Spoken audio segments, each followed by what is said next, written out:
El edificio de la Almudena de la Ciudad Universitaria, actualmente Facultad de Educación de la Universidad Complutense de Madrid, constituye un lugar emblemático cargado de historia.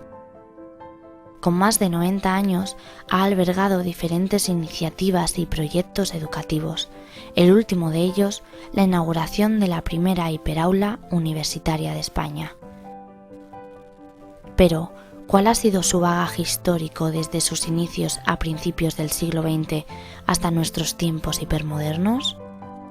La construcción que actualmente se levanta al noreste de la ciudad universitaria y que constituye la Facultad de Educación de la mencionada universidad comienza en el año 1928 a través de la donación de sus terrenos por parte del rey Alfonso XIII. La cesión del espacio se produjo en vista a la construcción de un orfanato para niños y niñas huérfanos de médicos, que sería financiado por el Colegio de Médicos de Madrid.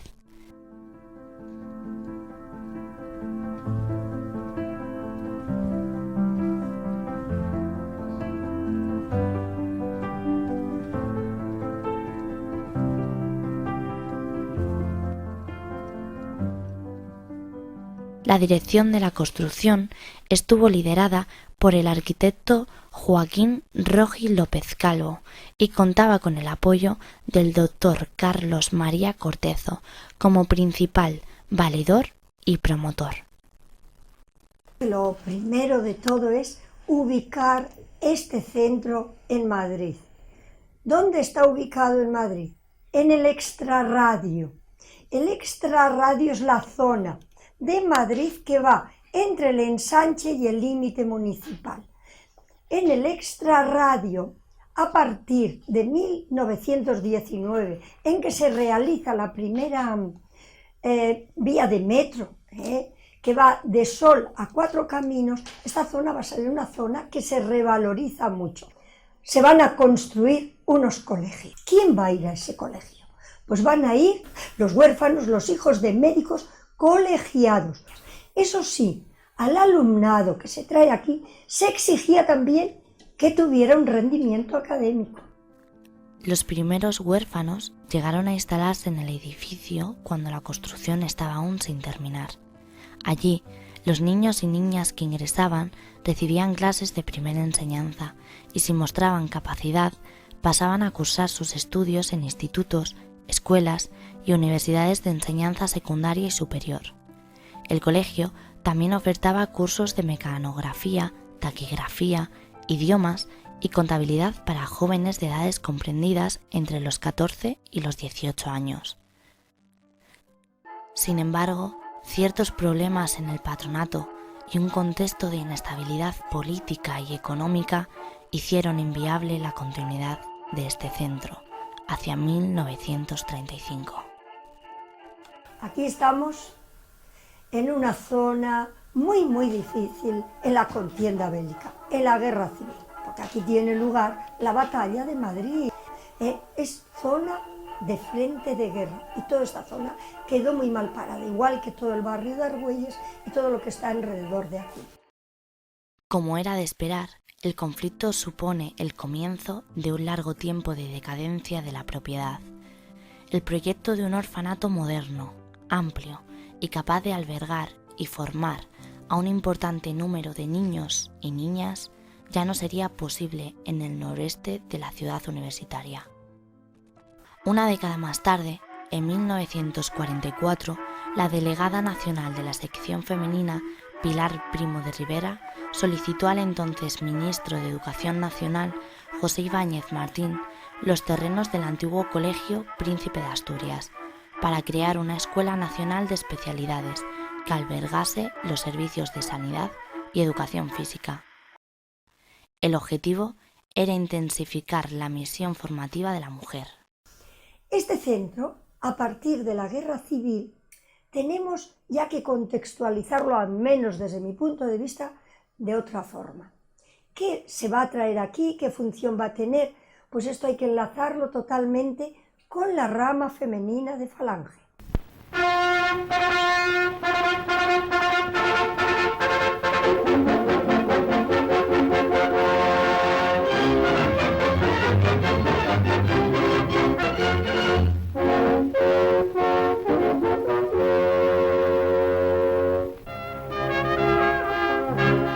Durante la inauguración de la Escuela de Especialidades Julio Ruiz de Alda y del Colegio Mayor Santa María de la Almudena, la delegada nacional de la sección femenina Pilar Primo de Rivera, la secretaria nacional y las regidoras de la organización saludan a su excelencia el jefe del Estado, que en compañía de ministros y otras autoridades preside el acto en la ciudad universitaria de Madrid.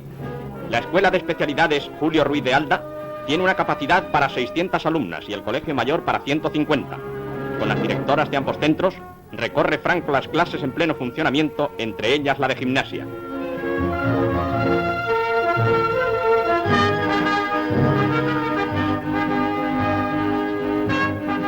Los cursos duran 2 o 3 años y a las clases pueden asistir afiliadas o no a la organización. Cuentan también los centros formativos con piscinas y campo de deportes. Era la única escuela que había en España para hacerse profesora de educación física. Pese a ser un colegio del régimen del movimiento, no había control ideológico de ningún tipo. Ni te preguntaban para venir aquí qué pensabas, ni había después actividades que estuvieran en línea con las actuaciones que desarrollaba el movimiento en aquel entonces. A pesar de que se han hecho muchas críticas a las connotaciones políticas que ha tenido los estudios de educación física en esa época, mi experiencia personal es que a mí no me han inducido a nada. En la clausura del curso de la Escuela Nacional de Especialidades Julio Ruiz de Alda, las alumnas de la sección de hogar realizan una interesante exposición de los trabajos efectuados con toda clase de vestidos, muñecas, bordados y labores.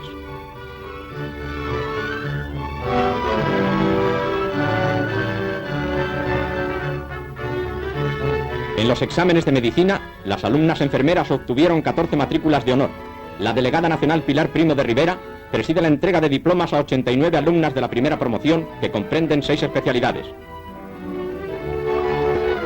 Las del curso de Educación Física realizaron diversos ejercicios y pruebas deportivas que pusieron de manifiesto la perfecta preparación de las que serán profesoras en los centros de enseñanza de toda España. Como alumna era agotador, porque teníamos clase desde las 9 de la mañana hasta las 9 de la noche. Entonces las clases se sucedían entre asignaturas teóricas y asignaturas prácticas. En las prácticas, lógicamente, pues estábamos en los gimnasios que había abajo, las pistas polideportivas que hay fuera.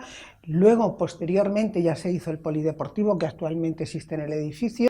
La Escuela Julio Ruiz de Alda constituye la parte femenina del INEF, centro reconocido para la formación y perfeccionamiento de este profesorado femenino, de acuerdo con la Ley de Educación Física promulgada en diciembre de 1961.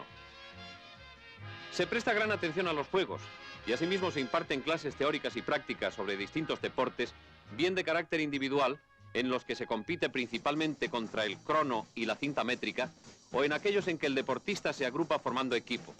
Cada asignatura tiene señalado un determinado número de horas semanales. Las alumnas han de escoger, de forma obligatoria y optativa, una especialidad, en cuyo caso la instrucción es más intensa.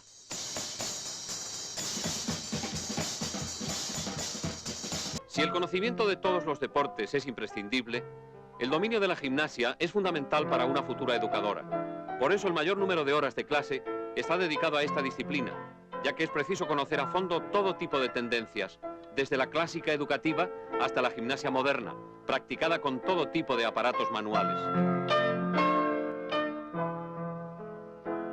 Yo tuve la suerte de tener en este centro al teórico más importante que ha tenido este país en el ámbito de la educación física, que fue José María Cajigal, y también a un historiador también muy importante, ya no solo en España, sino casi en el mundo, acerca del deporte, que fue Miguel Piernavieja. Eran las figuras más importantes en el ámbito del deporte, las que aquí daban clase.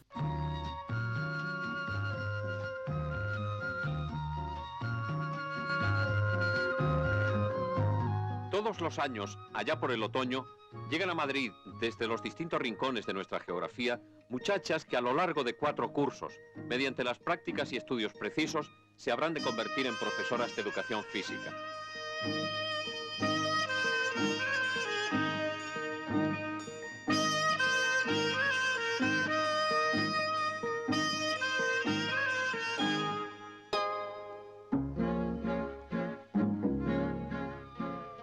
Varios son los requisitos que se necesitan para ingresar en esta escuela de la sección femenina del movimiento, y entre ellos el de estar en posesión del título de bachiller superior y tener aprobado el COU o el curso preuniversitario. La indispensable aptitud física requerida para la práctica de los deportes se acredita a cada aspirante después de pasar un exhaustivo reconocimiento médico. Las clases teóricas de los diferentes cursos tienden al mejor conocimiento de la persona y obedecen a un plan de estudios cuyas principales asignaturas están agrupadas en dos grandes bloques: las biológicas, en las que destacan anatomía, y la fisiología y las psicopedagógicas. Asimismo, se incluyen las materias básicas necesarias para la formación integral de las alumnas. La formación que se daba no se centraba solo en el hecho, digamos, del contenido científico de las materias, sino que también pues, se enseñaba a formar a la persona desde un punto de vista educativo y de una formación como ciudadanos, pero de una manera yo creo que bastante completa. Sí que es verdad que había una cuestión un poco diferente en el sentido de lo que hoy en día es unos estudios, ¿no? Y es que había oraciones por la mañana y oraciones por la noche. Había una capilla aquí, por cierto, muy grande, que ha quedado muy reducida, y entonces sí que teníamos todas oraciones, y fundamentalmente se hacía una parte que, bueno, pues era de reflexión diaria,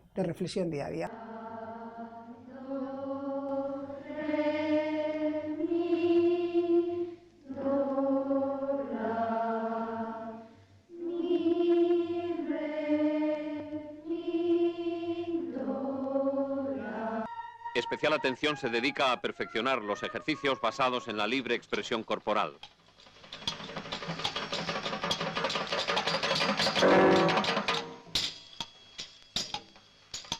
Las 200 alumnas, futuras profesoras de educación física, conviven en el mismo centro de formación de especialidades con otras muchachas españolas que realizan estudios para titularse en ciencias domésticas, auxiliares técnicos sanitarios o de asistentes sociales, y asimismo con las alumnas del Colegio Mayor Santa María de la Almudena.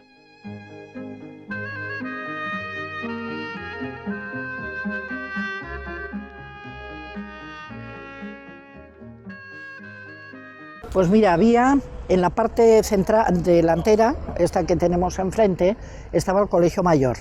Eran 3 pisos, 6 pasillos, y habría un total pues de 15 habitaciones en cada uno. Te mezclabas con gente de distintas carreras, de diferentes niveles de edad, de todas las regiones de España. Esto era un hervidero de gente y de cultura. Había algunas veces que había tertulia, por ejemplo, bueno, si había algún acontecimiento social o político, bueno, pues se reunía la gente en una salita, pues tertulia, y después venía la tertulia de la noche ya en las habitaciones, que ahí hablábamos pues ya de lo divino y de lo humano, y entonces hablaba de alguien más concienciada que nos ponía a leer El Capital de Marx, hasta gente que contaba, bueno, pues experiencias no sé, de que había sido maestra en algún pueblo, y entonces nos contaba anécdotas de allí, nos descubrió una España que muchas no conocíamos, y fue un espacio de convivencia muy importante, yo creo que en la vida de todas las que estuvimos aquí en el Colegio Mayor. Callada pero tenaz es la labor llevada a cabo por este centro desde 1957, fecha de su creación, hasta 1974. En este espacio de tiempo han salido 17 promociones, titulando cerca de 1000 profesoras. Además, la sección femenina, desde 1940, ha extendido títulos a diversos niveles y grados. Gracias a esta tarea puede asegurarse que el conocimiento de la educación física ha llegado hasta la última aldea de nuestro país.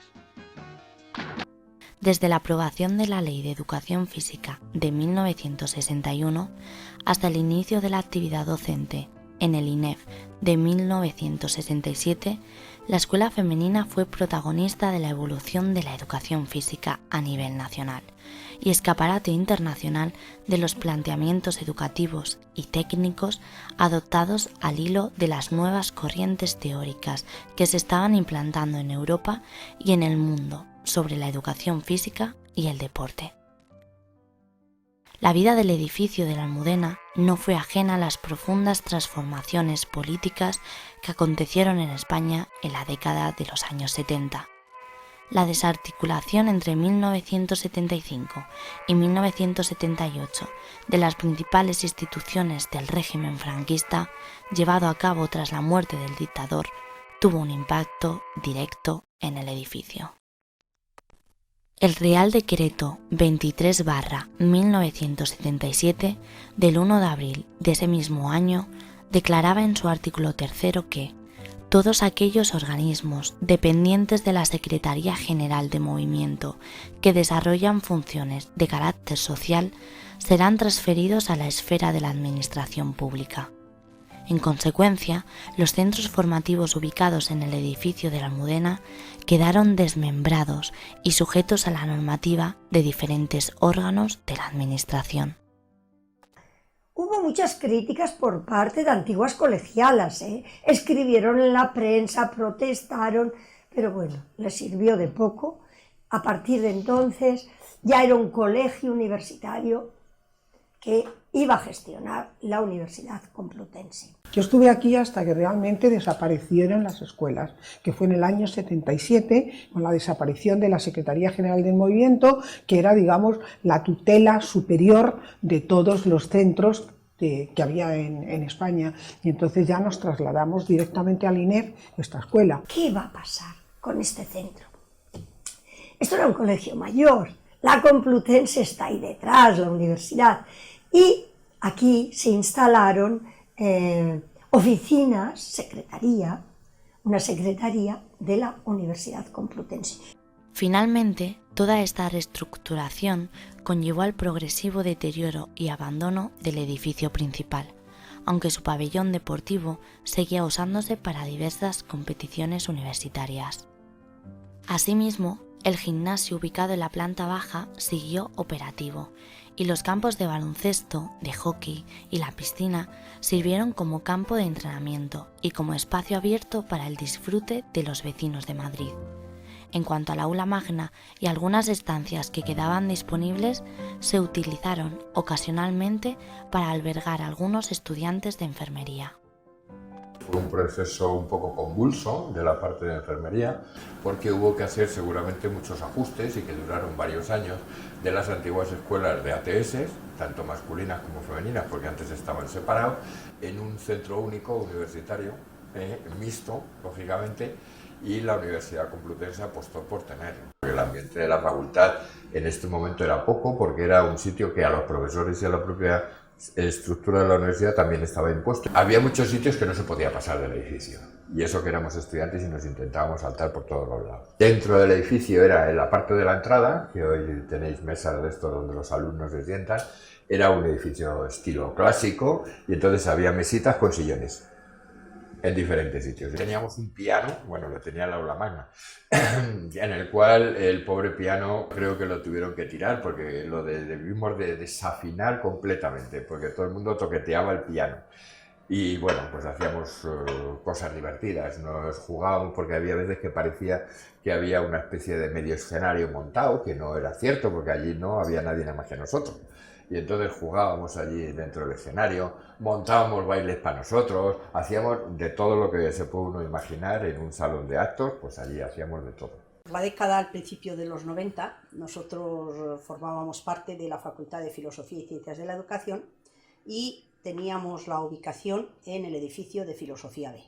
Cuando pasamos aquí a este edificio, se sale un decreto rectoral por el que se desgaja, por una parte, la Facultad de Ciencias de la Educación de la Facultad de Filosofía y se decide que se fusionen con las escuelas del magisterio, que en aquel momento eran Pablo Montesinos, María Díaz Jiménez.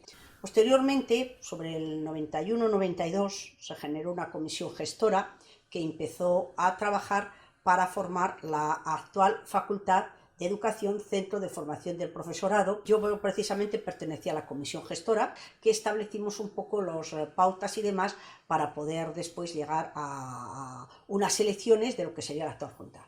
Esto motivó muchas complicaciones, puesto que el grosso fundamental del profesorado en número eran mayoritariamente los de las escuelas de magisterio, de tal manera que los que procedíamos de la sección de Ciencias de la Educación de la antigua Facultad de Filosofía y Ciencias de la Educación, pues éramos un número reducido, más o menos como 80, frente a unos 200 y pico que eran los de las escuelas de magisterio que se fusionaban aquí. Hubo mucho debate, yo lo recuerdo de esos años, hasta que en los años 90, por fin, porque esto ya se iba gestando, se decidió hacer una facultad de educación con lo que era la sección de pedagogía, las dos escuelas de magisterio pertenecientes a la Complutense y también el Instituto de Ciencias de la Educación, el ICE.